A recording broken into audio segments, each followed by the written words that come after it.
presented by St. Charles community at Dindigal. Here is the man.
A village called Westvalvan in Belgium is sacred to those who look with eyes of faith. This small country had gone through a long period of political turmoil, scarred and wounded through wars and oppression under foreign rule. In the history of Belgium, from 1621 to 1714 was known as a time of misfortune.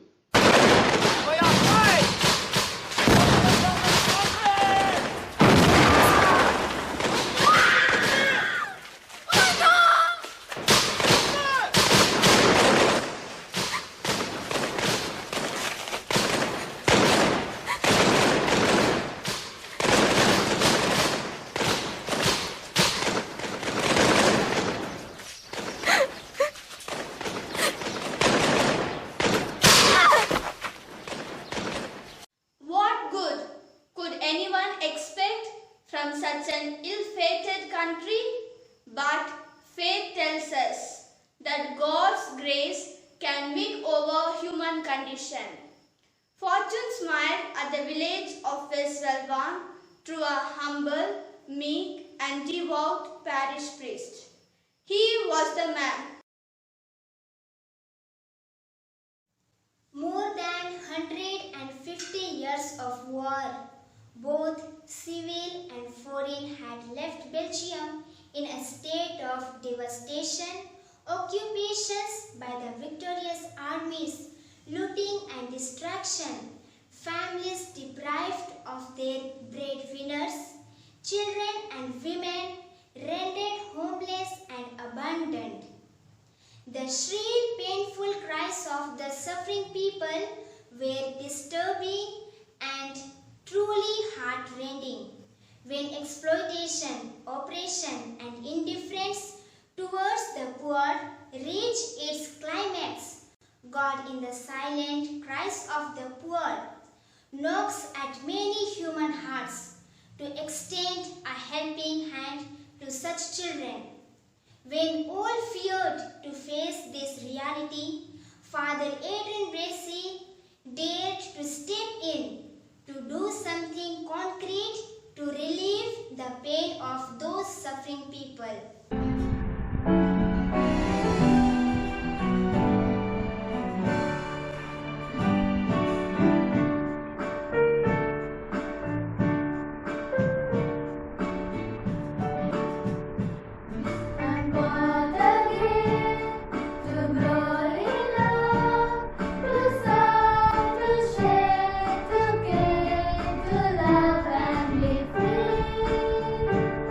Begin to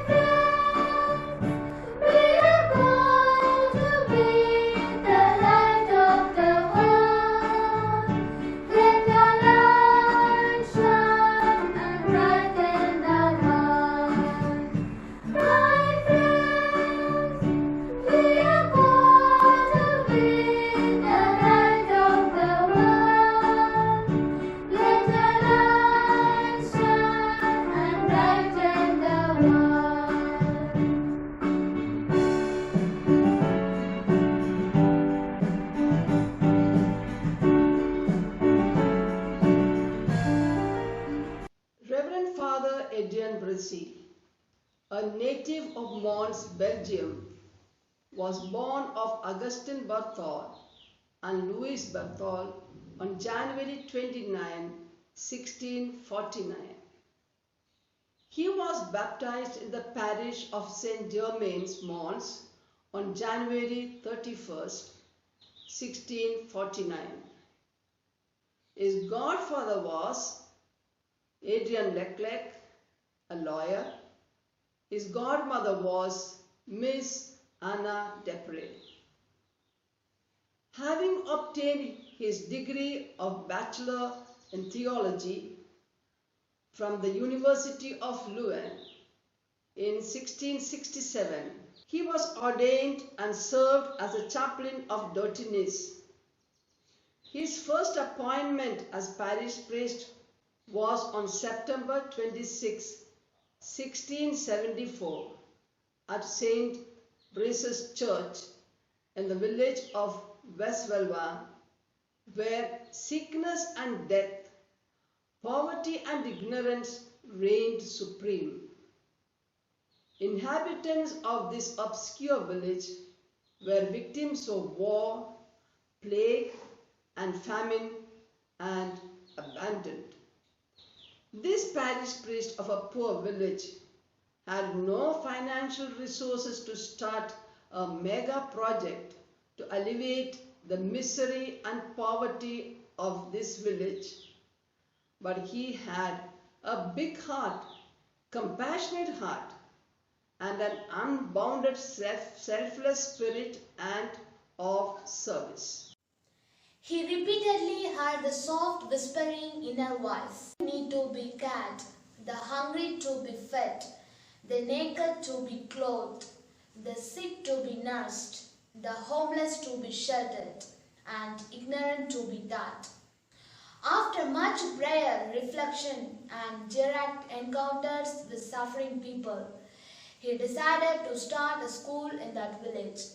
He knew that an effective means of changing the situation with a lasting effect is to educate the children in right values. The vision of a school for the poor children began by the help of 5 ladies, 2 from his village and 3 from Lille, France, whom he accommodated in his presbytery while he moved out to an old castle in the vicinity, which served as the minor seminary of the diocese of the time. Later, his inspiration to constitute this group of teachers into religious congregation was the birthplace of the Sisters of St.Charles Borromeo. The unusual twist of naming the congregation, not after the one who founded, speaks of the spirit of his profound humility.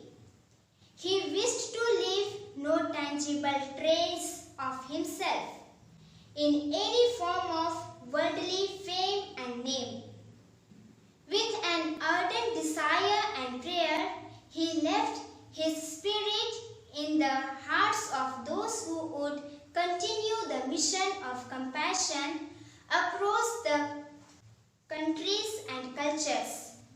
He believed that God's plan would unfold itself in the being rather than in the great doing of man.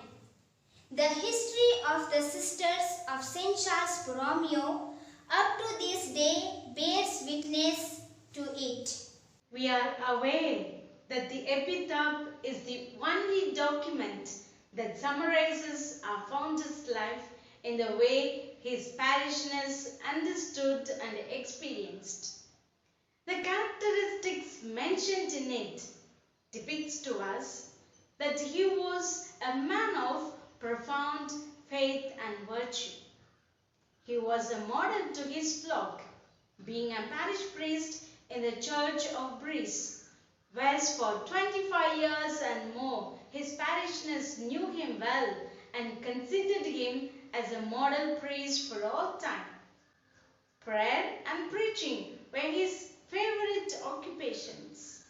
In prayer, he talked to God about all his concerns and plans.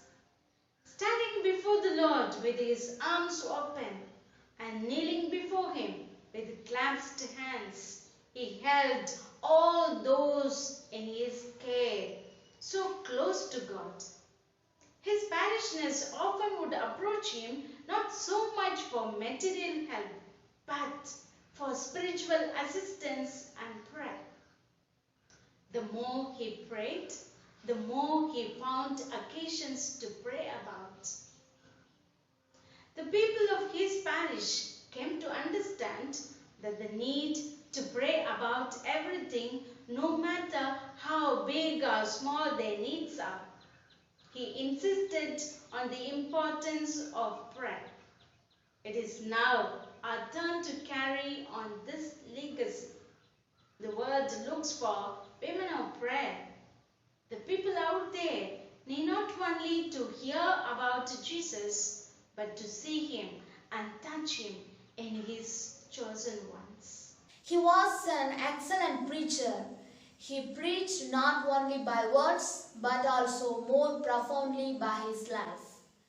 He genuinely believed what he preached, and his parishioners witnessed that there was no discrepancy between his preaching and his life. Having perfect knowledge of the real life of the people of his parish, he prepared his sermons that would touch their lives. Following the words of Jesus, "Blessed are the meek, for they shall inherit the earth."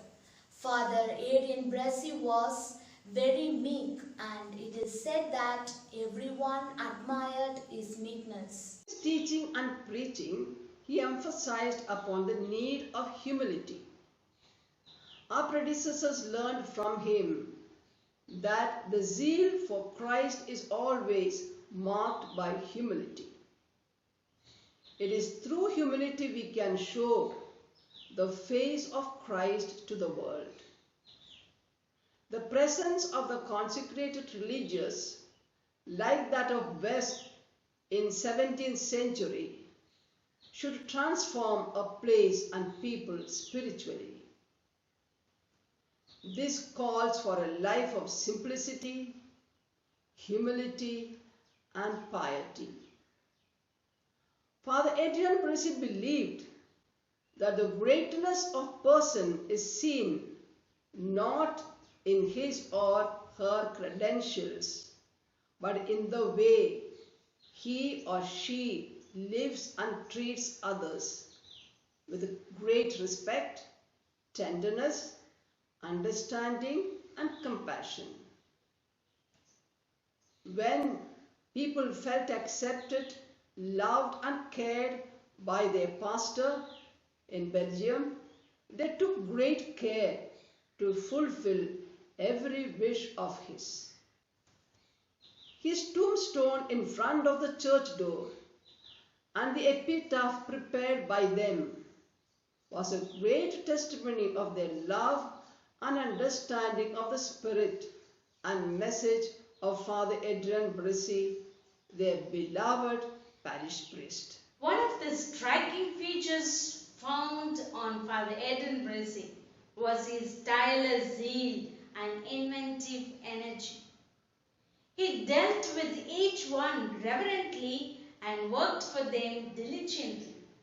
In him, they saw Jesus because, like Jesus, he sacrificed his own comfort and leisure to be available to those in need, walked the rugged roads of the village in cold weather, visiting the sick in homes and hospitals, listened with personal interest to the problems and pains of the poor and the abandoned.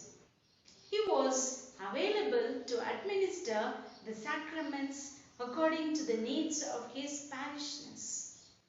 He was hospitable and cordial to all those came to him. Indefatigable as regards work, cherished and mourned by everyone, he died to live eternally in heaven at the age of 50.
treasure to be handed over to generations yet to come. To know that a small spring, Father Eden Pressy, can make even a desert fertile. This flame of our charism and keep it burning.